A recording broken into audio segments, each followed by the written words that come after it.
Hello বন্ধু, কেমন আছে সবাই? এই দেখো, এটা আমার ঠাকুরজির মন্দির। এটা আমার, দেখেছ?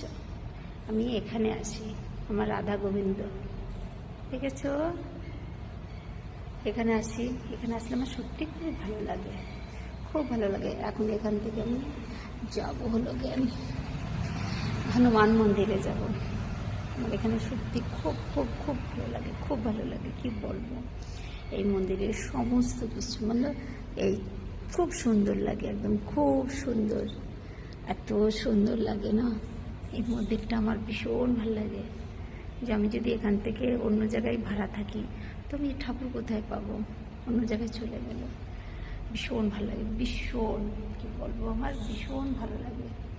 গরমেতে রোদুতে আসি তো ওই জন্য এইটা এর উপরে দিয়ে আসি, কারণ এখানে ছাতিটাতে নিয়ে যায় না।